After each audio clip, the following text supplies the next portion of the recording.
Hey everybody, this is Danielle Miller, host of the Empower Brand Show on this Tuesday, this rainy Tuesday. I don't know where you are, but it's a rainy, dreary day here in Pennsylvania. But we have a little bright spot of sunshine because I have a very special guest today that I know that you're going to really enjoy talking with and listening to. And it's Jessica Kupferman, and she is the host of Lady Business Radio. And it's kind of funny because I just was recently a guest on her podcast, and I have reciprocated by having her as a guest on my Hangout because she is so much fun. She is a brand strategist. She's an entrepreneur. She has been one since 2005. She's going to talk to us today about podcasting, how that can help our brand visibility, what's involved in it, how complicated is it, because I know I have a lot of questions about that myself, and what does it take to actually have a successful podcast, and how will that help influence, imprint, and impact your world. So Jessica, I'm delighted that you're here today. Thank you so much for having me. It's going to be great. Thank you. Thank you for being here. So tell us about, again, a little bit more, expand a little bit more on who you are and what you do. So I have a podcast called Lady Business Radio. I'm a business consultant. I started as a graphic and web designer, and through doing that for women entrepreneurs, I ended up learning all kinds of other types of skills that allow me to look at a business and see sort of where it's going wrong. So that's why I became a business consultant. Part of the reason also is because when you're a web designer, you take direction and then you just work with what you're given, and also you have 40 hours of tech work ahead of you. Whereas I was starting to learn over time from being an entrepreneur that that's not, it's one of those sort of like, just because you can doesn't mean you should kind of thing. Like, I could do it, but it's not really my as much in my wheelhouse as it is talking people through things and showing them stuff and explaining online business and how it works and how it can work better. So I changed my business model to be more of a business consultant, and then at the same time, all my life, and when you brand, and this is what I was really trying to do. So like when you brand, you should think about what stuff have you been prone to like your whole life. And for me, a lot of that was being on stage. Mm-hmm. And it ended as soon as college ended because I had children like right out of college. So that was a piece missing for me in my business. And again, still having those children, I can't just start like this crazy international speaking career, and I can't go do this or that. So a podcast was a great way for me to like have an audience, interact with an audience, but still be hopefully mildly entertaining. And then also I felt like for business podcast, selfishly, when I would look to grow or have exposure, I felt like there weren't enough shows that would interview me. And so I sort of wanted to marry those two and be the host for that show and interview people, give them attention, put spotlight on them, because I felt like somebody needed to show not just what entrepreneurial success is. And that's another thing. I just felt like not just that they're not interviewing women, but they're not talking about success and balance and all that other stuff. It was basically like, what makes you successful? How do you make money? How can we make money? Okay, bye. So that's why I created Lady Business Radio.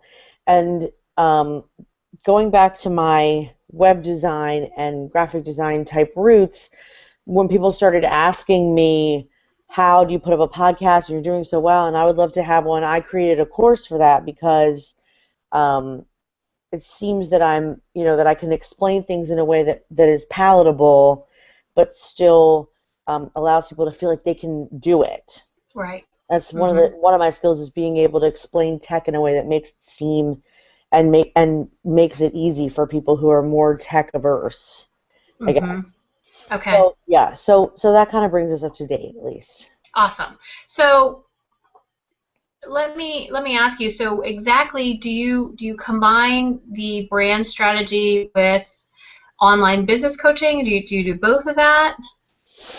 It depends on the client. So for a little while, I was doing just brand intensives, where I would have 3 sessions, and we would go through tagline, elevator pitch, sales pages, about page, home page, and really go through everything you needed to say, infuse personality into it, take out what wasn't working, also go through services and products and try to sell them in a way that was more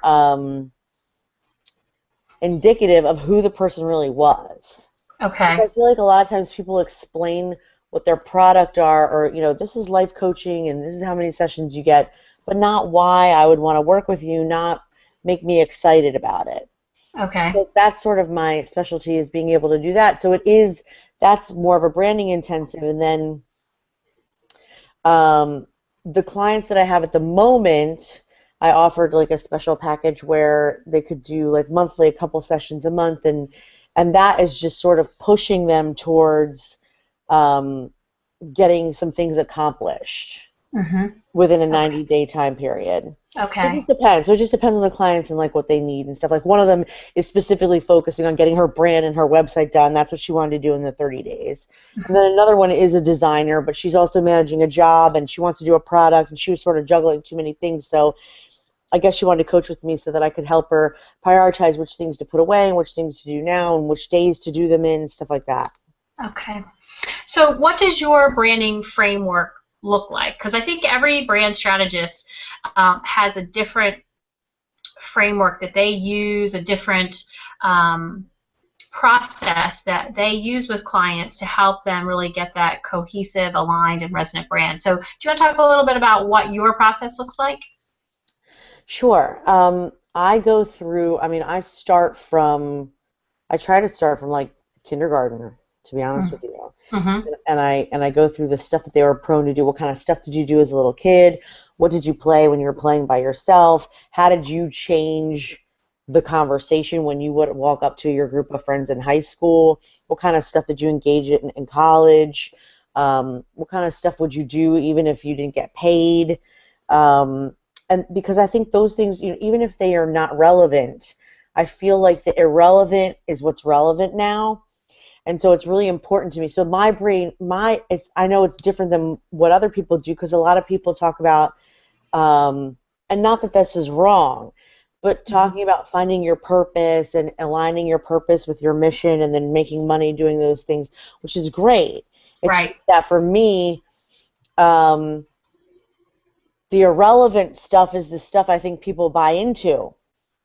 Okay. And so I like to pull that stuff out. Like, if you were always, if you're super competitive as a kid and you were super competitive now, like, why wouldn't your brand, be like something to the finish line or race? You can exploit that and make it a part of you because it comes so naturally. Right. Right.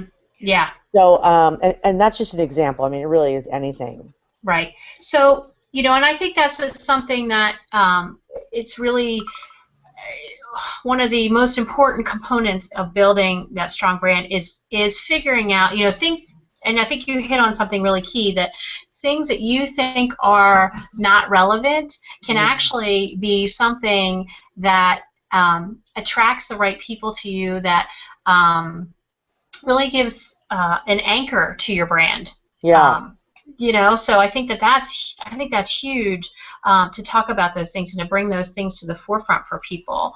So, you told us a little bit how you got started into podcasting. What has podcasting done for your brand specifically? So for me, all of a sudden, I found that there was a certain level of notoriety, I guess, that I didn't have before. Okay. And having had an online business for so long, I sort of kept waiting for that to happen. Like, it was just going to happen this one day. Like, people were going to start knowing who I was, reading my blog posts, signing up for my email stuff. And it was like, it seemed like no matter, I sort of felt like, who do I have to sleep with to get an audience around here? Do you know what I mean? Like, what do I have to do for these people? But once I had a podcast, it was completely different. It comes in now organically, and yes, I do market it consistently, and yes, I do have consistent shows, and I think that's important. I talk with my hands a lot, so probably your audience is seeing trails like nobody's business. But you know, so that stuff happened the second my show started. Is that right? Almost the second it show, and it wasn't even like I had that many downloads the first month. It wasn't even like I did much to promote it. I think it's just that for me, the personality aspect of it was so strong that it was the element that was missing in making me successful. It may not be that way for everybody. Mm-hmm. Yeah. You know what I mean?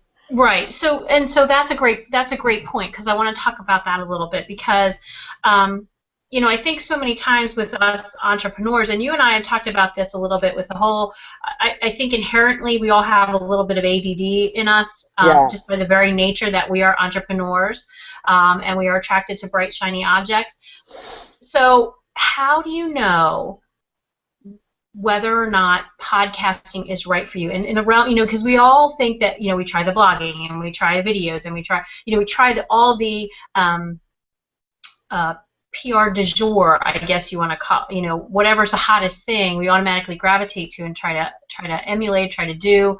So how do you know podcasting is right for you? Well, it's funny because I'm sitting here trying to think of like personality traits, but like I just went to this a live event called Podcast Movement in Dallas, and boy, try to get a word in edgewise, right?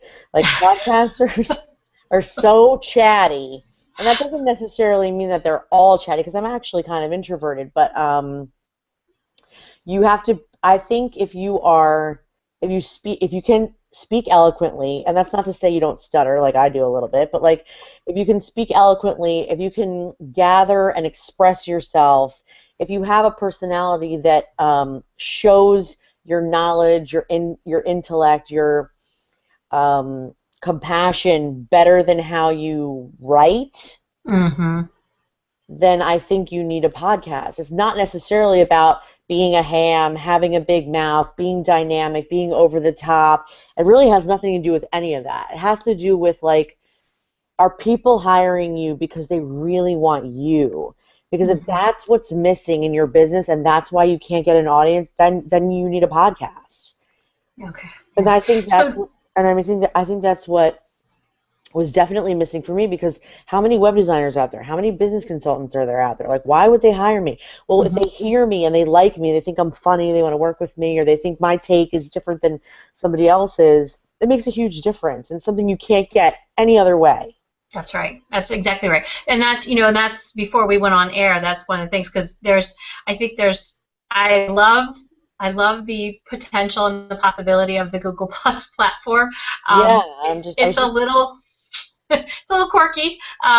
They're still trying to work some of those bugs out. I had to, you know, Jessica had to jump in and out a couple times to get her lower third to work, and it's still kind of, it was here and now it's gone again. I'm trying to get it back, but I don't think it's going to happen. Yeah. So I mean, so there's that. So there's a lot to be said for the consistency and reliability of a podcast platform. Yeah. Yeah. Yes. And it's portable. Yes, there you go. A blog is not portable. Your video, your 2-minute video tips are not portable. A podcast is something they can take in the car, they can take on a run, they can take, I mean, I'm just talking about what women tell me. It sounds sexist kind of, but they tell me, like, oh, when I'm cleaning the house, or when I'm driving the kids, or when I'm doing, you know, when I'm doing other stuff, I listen. You can't do that with video. That's right. That's exactly right. So now, do you exclusively podcast? Do you blog at all? Do you do any other, or is the primary focus podcasting? So at first, I mean, I used to try and blog, and it was always like a flippin' hassle. And then when I started podcasting, I was like, okay, because I know I have to be really consistent with my podcast. So I was like really dedicated to being consistent about it. And then I was like sending an email once a week with just who was on that week. But then I sort of felt like that wasn't enough. Like, I kind of wanted to be like, hey, this week I'm going through this a little bit, and have you guys ever gone through that? It was really short. And then a lot of times they would answer my questions by replying to the email, and then I thought, what kind of an idiot am I? Like, why don't I just put comment here and tell me your experience with this as well. So now it did turn into, so I'm like, when I send my email, there's a blog post where you can comment, and then this week on Lady Business Radio, and it'll show you the two things. But it was really only because I was podcasting consistently that I even blog consistently. And the blog is really not how to do anything. Right. Like my last blog was the top 10 unrealistic pregnancy expectations that people have, when they're this far along. The one before that was about letting go of control, and how I have a really hard time, not being able to do stuff like put on my own socks or whatever. But that's just such a small thing. But also, it's trying to prepare a business when you go on maternity and stuff like that. So it's really very personal, the blog, but I try to give it a little bit of a business twist because I'm hoping it's helpful. Not necessarily because I need to teach something every time. I don't do that.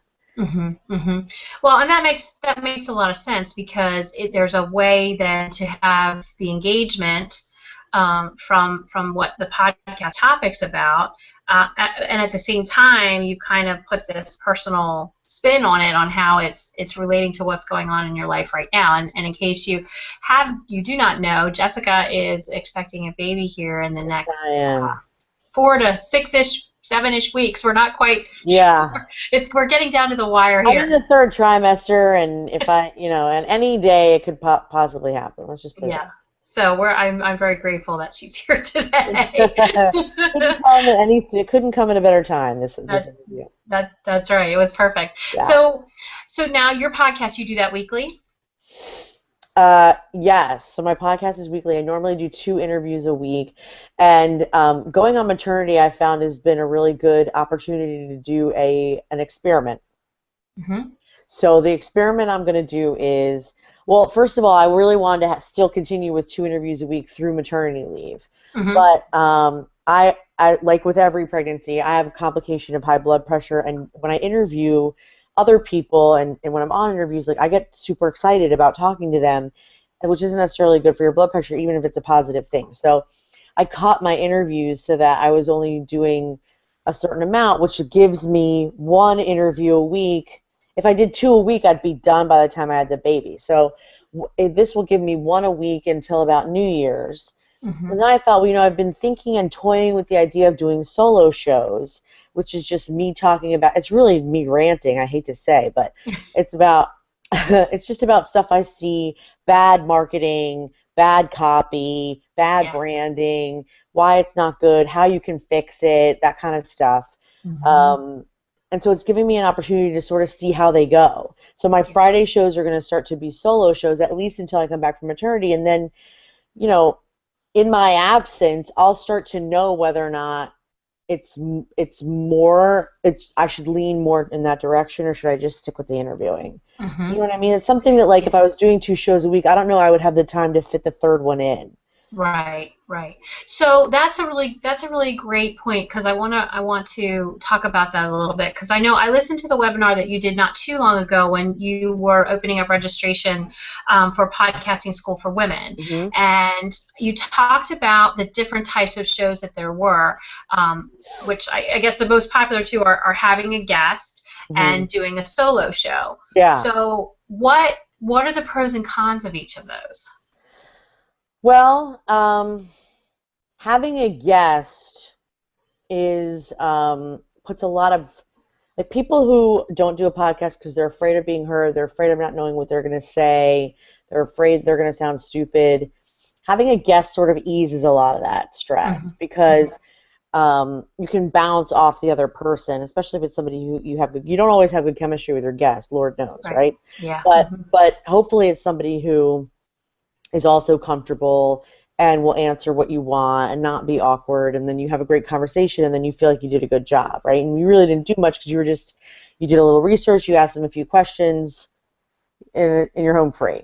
Right. And a solo show, the onus is on you to be entertaining the whole time. And if you're not, they turn it off. Yeah. So the show, first of all, has to be shorter, and it also has to be a little more dynamic because it's just you. The downside of doing an interview show is all the maintenance that goes along with a guest, setting it up, making sure they're ready, making sure you can hear them, see them, that they have their lower, the whole thing. And then also you need to make sure that like they know how to get on, that they have given you all the information you need for the show when it goes live, their bio, their headshot, their Skype, their Google, whatever. And then thanking them when it's over, and then when it goes live, giving them the link and telling them where they can find it and how they can promote it and stuff like that. Like the maintenance for an interview show is ginormous. Right. Whereas like when you're just doing a solo show, you write a little paragraph about what it's about and start tweeting. There's none of that. Right. Okay. So, and we have a great question from Kim Armstrong. Yeah, Kim wants to know. Yay. Do you do the podcast as strictly audio or record both and use video for YouTube repurposing? I like the idea of that, not to say just audio, but it seems a less intimidating barrier for entry. So in other words, I guess doing the video and then stripping out audio. So what are your thoughts about that? So before I started Lady Business Radio, I wanted to do a video. I wanted to do like a little video show because I didn't. It occur to me to do a podcast. So I did these little half-hour interviews. It was actually an hour, sometimes an hour and a half interview that I would then edit to try and be like a half hour. Okay. And there's a couple things that I found wrong with the video interview. For me, the first is that I'm obsessive when it comes to editing. And it would take me 4 hours to do one show, which was ridiculous because I had like a whole, like in Google here, you have like a custom overlay. So I would create like the custom overlay with the person's name at the bottom, and it would be really fancy. But I did it in Photoshop, and I would add it later in Final Cut Pro, and then I would also sometimes fly in like funny stuff. I was trying to be clever. Right. Also. I would get really distracted by my hair, which actually isn't an issue when you and I are talking, I guess, because I must have you selected so that I can't see both of us, you know what I mean? But like, yeah, you have me blue box probably. Yeah, but like in Skype, I could still see me, and then I would go, oh my God.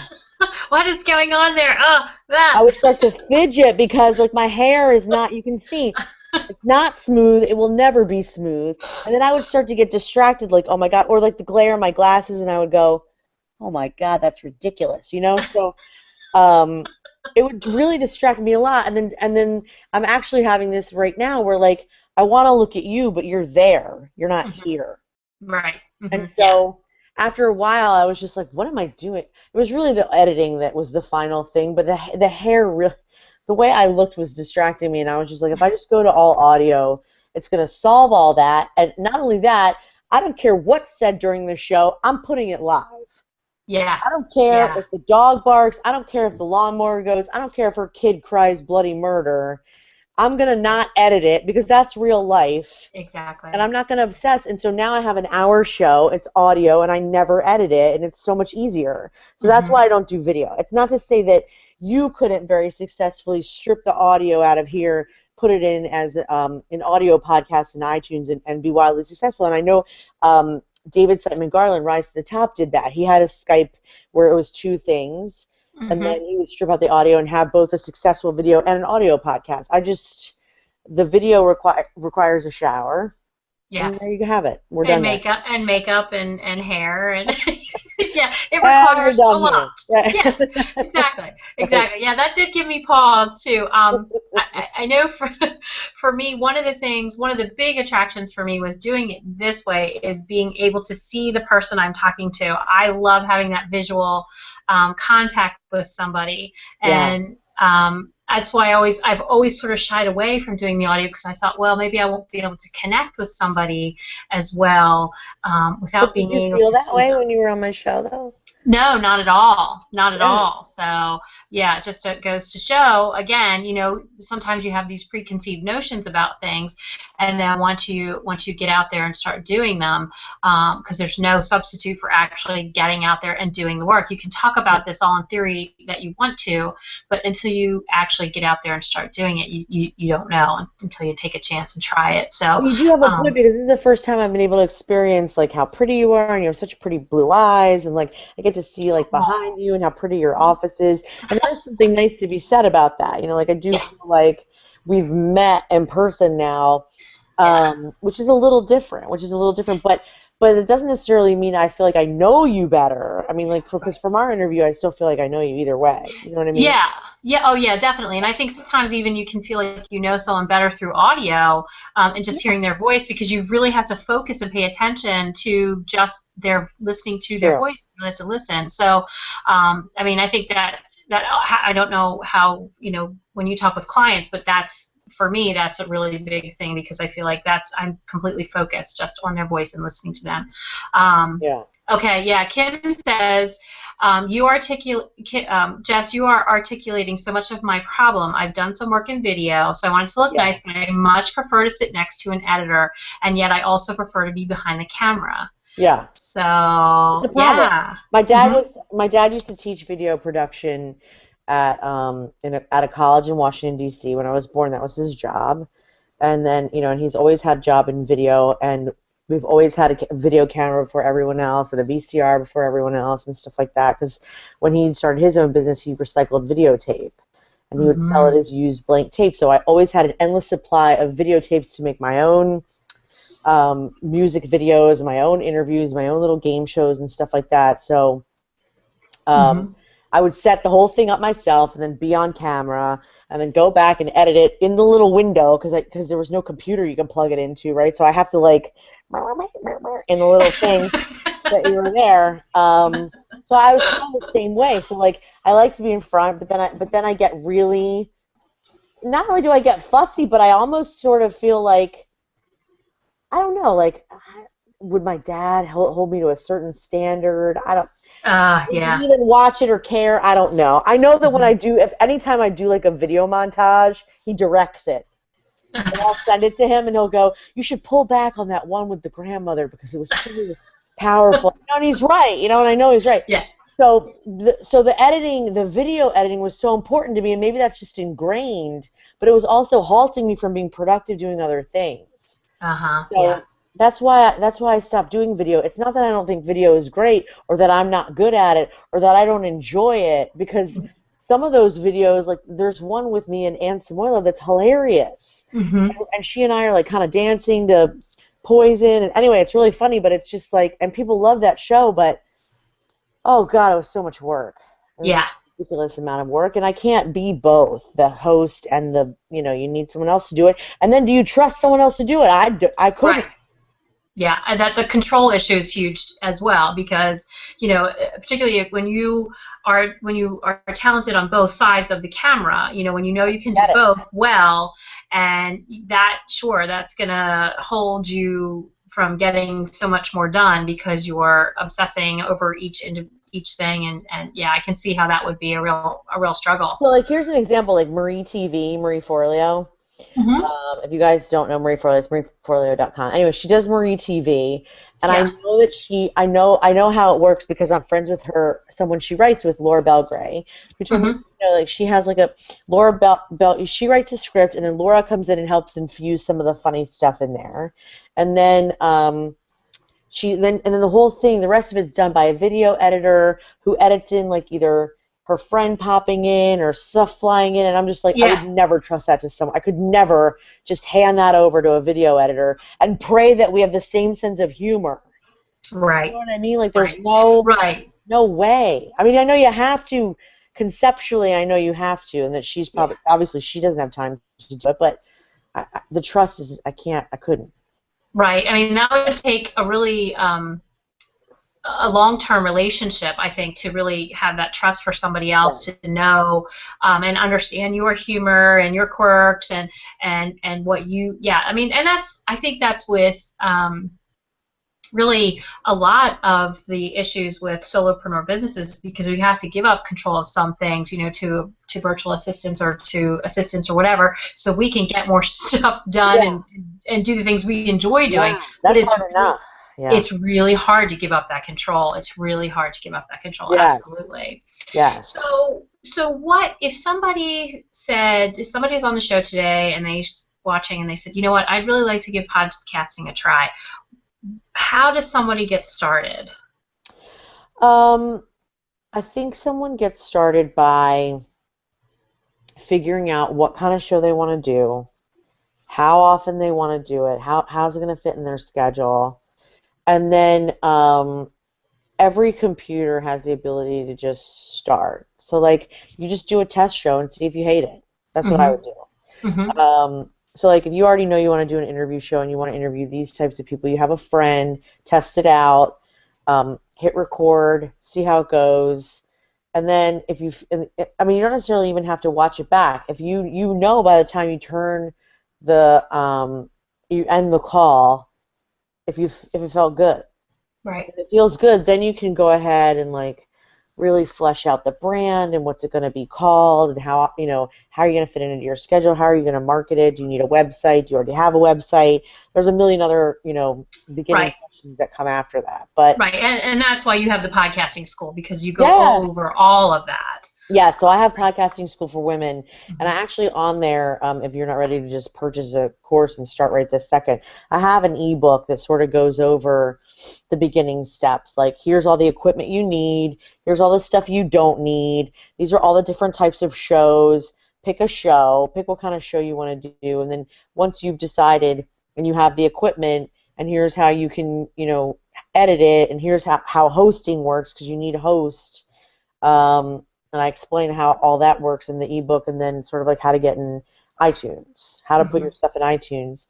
But there's so much more. Like, so the podcasting school for women is how to brand the show, how to be interesting if you're doing a solo show, how to be a good interviewer, how to be a good host, how to follow up, how to automate that system so you're not buried in email 24 hours a day, right.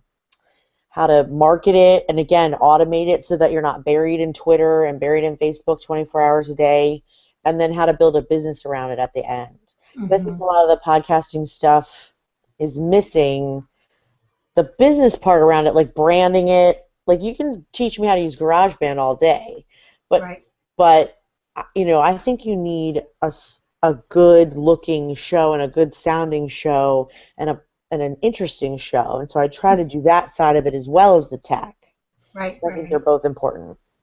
Right, absolutely, because I think maybe a lot of people think, well, there's so many podcasts out there, how am I going to make mine stand out? And they get stuck in that mindset of, well, I might as well not even do one because there's, a bazillion other ones out there. So how, and that you specifically teach how to make a podcast more interesting, how to attract the right people to it. And that's huge. So is that program a rolling program, or do you only open that up certain times of the year? How does that work?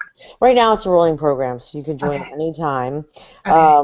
And it's a lower price because it's a rolling program. So when I do run it myself, it's more because I do weekly Q&A and I offer a one-on-one session with people. But right now it's half because it's sort of DIY, and then if they wanted to have a one-on-one session with me, it's like a small upgrade.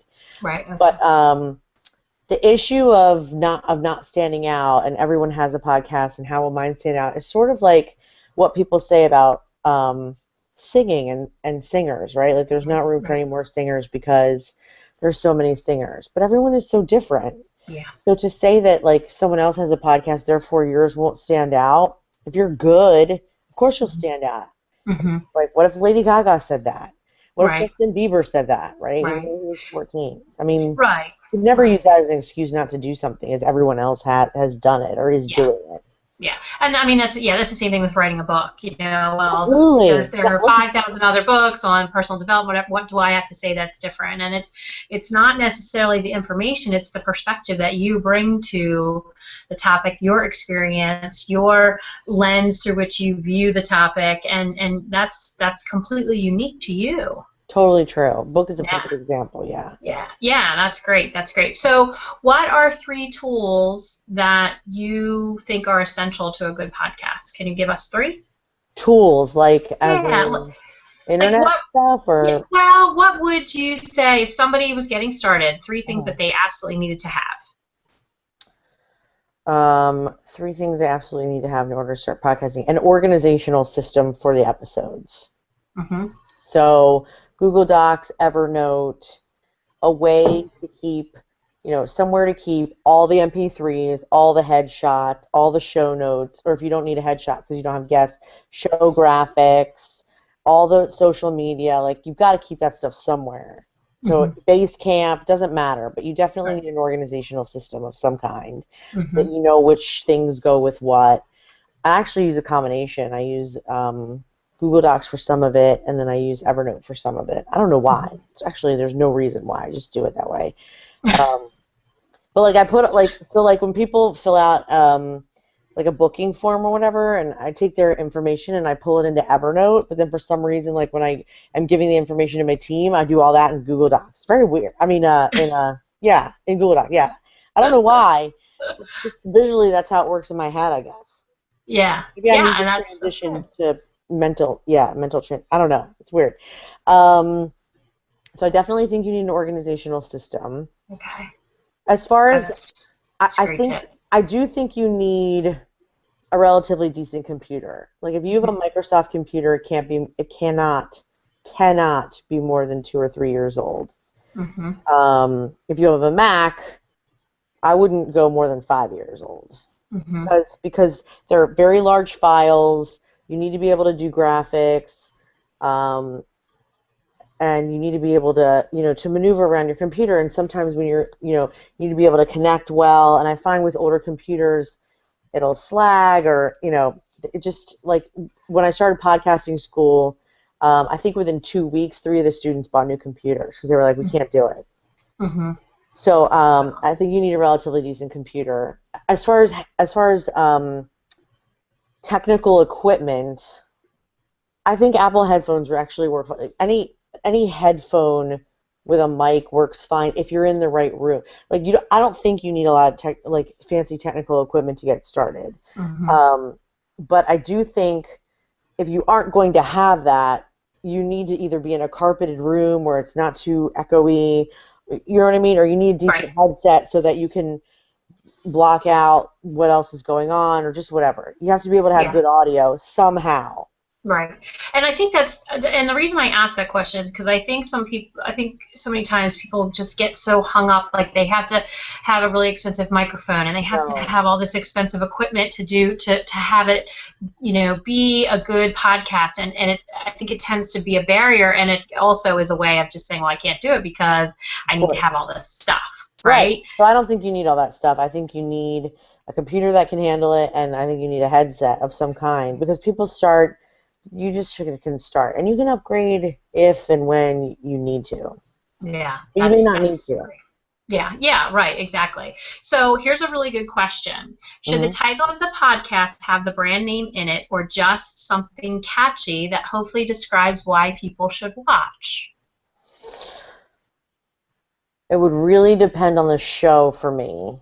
Like, so I'm trying to think of like an example. The best way, I guess, is just to pull up iTunes and take a look. And yours is, I mean, your podcast says exactly what it does, Lady Business Radio. I branded the business around the show, though, not the other way around. So, but her question is sort of like if she already has a brand, and yours, and you have the empowered brand, right? Right? So this is the empowered brand show, which makes sense, right? The other alternative, which is her question, is whether a reason why people would listen would be what, empower your brand or brands with power or something like that. I mean, it's close, but I think the empowered brand show is just as good. So it's possible also that you have a business that has an easy example for that. I can't think of anything that I know for myself. I mean, and we can go. That's a whole other topic around branding. Is whether you use your name, do you a business name, whatever. I mean, that's a whole other issue around branding that people have to figure out, which is why we do what we do. But for me, I chose the name The Empowered Brand Show for the HOA because, in essence, that is what I do. I empower people. That's, if I had to boil my brand down to a one-word essence, that's it, empowerment. That's what I'm about. So I wanted to make sure that was in there somewhere. that was just was important to me to have it stand out that way. So again, I mean, it's a very individual choice, I Mm-hmm. think, because it kind of relates back to whether or not you have a name for your business. Do you use yourself as the brand, or yeah, it's not an easy answer, I don't think. No, I mean, like an example, like I'm looking at in what's hot right now. Um, so Amy Porterfield is a very well-known name. A lot of people know Hmm. her because she does, Social media. yeah, social media, Facebook marketing. Hmm. But it's not the Amy Porterfield show. It's online marketing made easy. Hmm. So that is a huge pull to listen. Not the Yeah. Amy Porterfield show, which who knows what the heck that would be about, right? Like who Right. knows? Right. Um, and so, but Yeah, I was however, just then if I go down a little bit, there's the James Altucher show, but he's a blogger, so I kind of know what he's all about. So I would just listen to him just because he's interesting to listen to. right, But I know right. James Altucher, so it just depends. Yeah, because the other one I was thinking it was Entrepreneur on Fire. Right, You but know, that doesn't necessarily tell you. I mean, yeah, it kind of does. It's basically you can guess. It's him highlighting entrepreneurs that are blazing through, right? right. I mean, I think it's you can tell that if you listen to that podcast, you're probably going to get a big dose of inspiration and motivation and Yeah. listening to successful entrepreneurs. So, that one is, I think, a good one as well. Kim's going to noodle on it. Yeah, no, that's a good one. That's a good one. She's on noodle. She's Um, on, and that's a noodle on it is what she was thinking of using. So that's pretty cool. oh, noodle on it means think about it. Yeah, yeah. So So if that's a a show, so to me now, see if I heard a show and said noodle on it, I would assume that she would be bringing up stuff to think about after you were done listening as well. right. If that's not accurate, it's not a good name for the show. Yeah, right. Yeah, it should be things that are going to cause you to think about things when the Right. show's over. So yeah, Right. If it definitely. doesn't do that, then that's misleading, right? Exactly, exactly. So that's really important as well. So yeah, I love that. So I want to talk about one more thing today, Yes, and ma'am. and that is you have something called Brand Vu. Oh, yes. Tell me about that. Thank you for talking about that. I think it's so cute. So Brand Vu. So at the beginning of the episode, we were talking about taking the irrelevant and making it relevant in your business. And so that is what this course is completely and 100% about.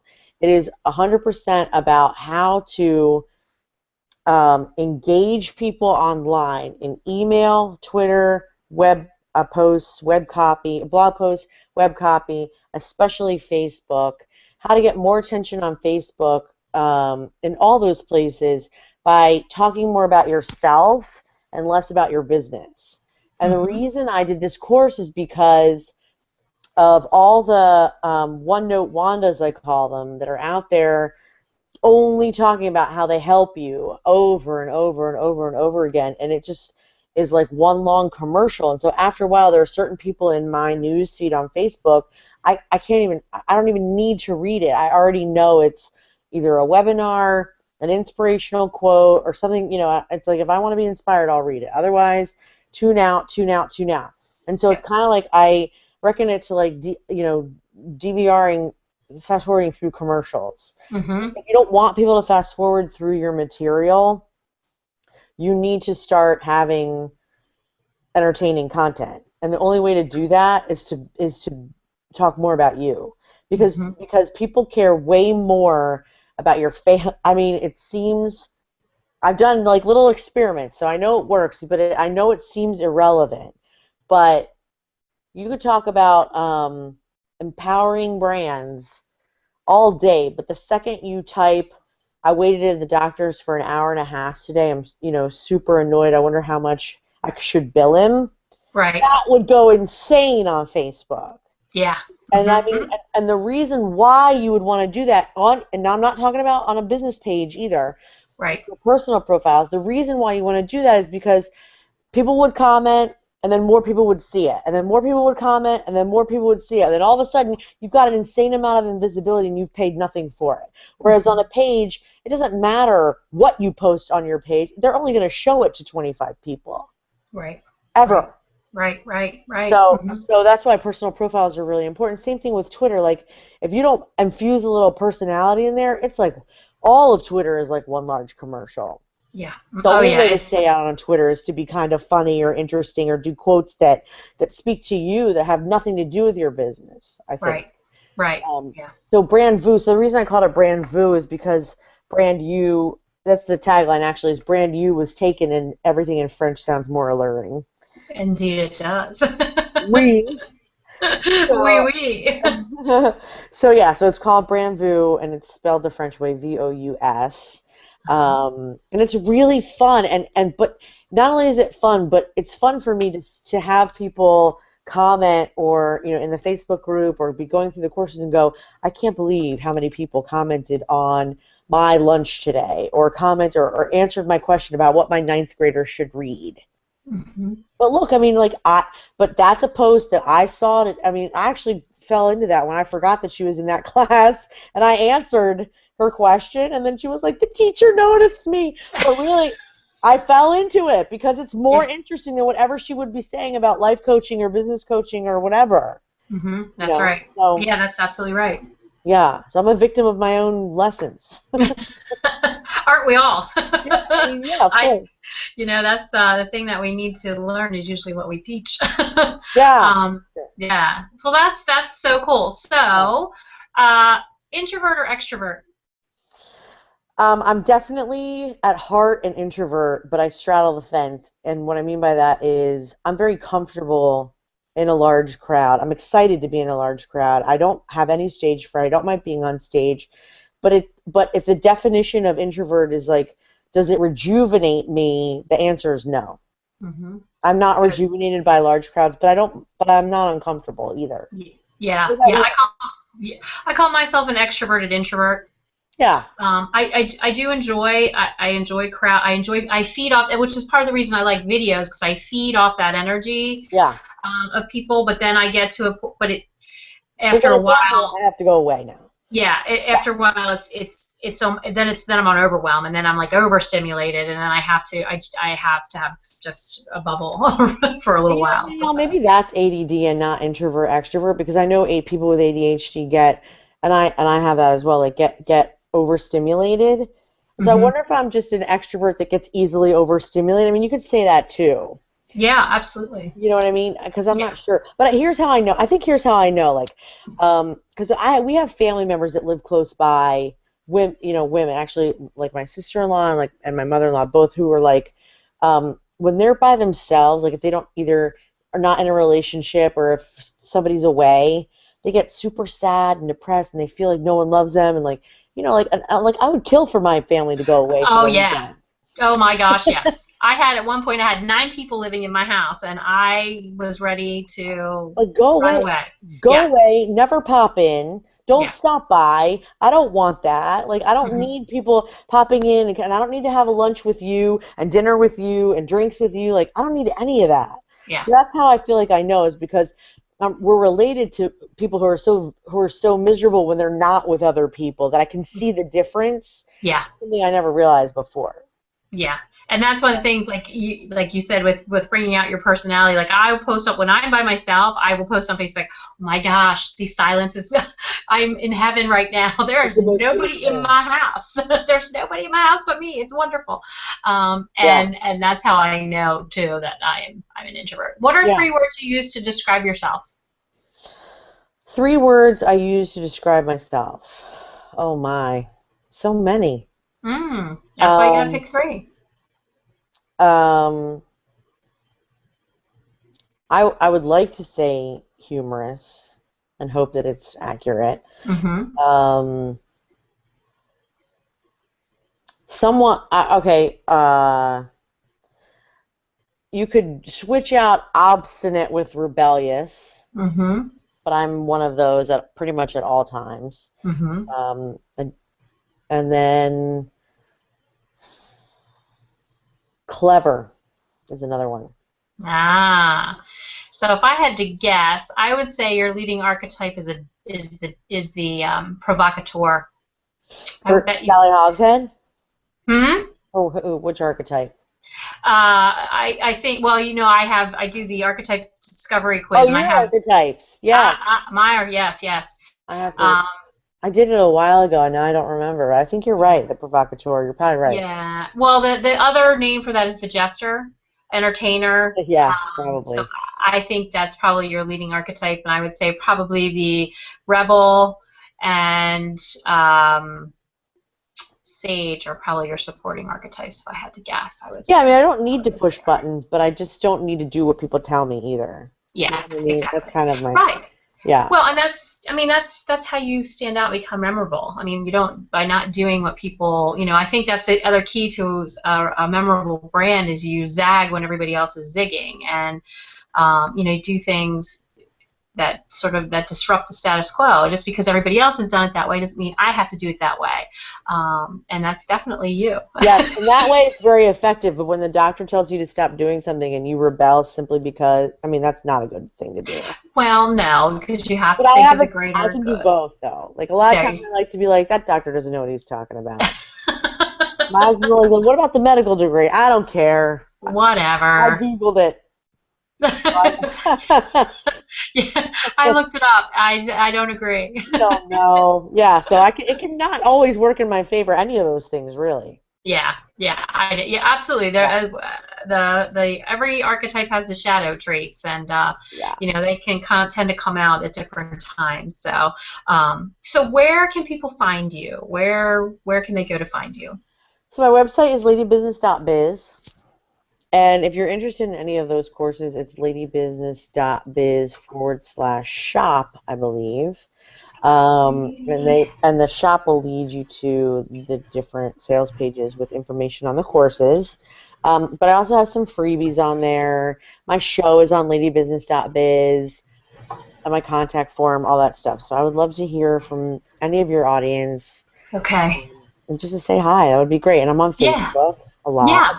Yeah. Join Oh yeah, the and I have a bomb lady, squad. Yeah. the bomb squad. Yes, join the Lady Business Bomb Yes. Squad I have a on Facebook group Facebook. for, yes, for people for women entrepreneurs who, just to sort of support each other and people who listen to the show. And it's ladybusiness.biz/bomb squad.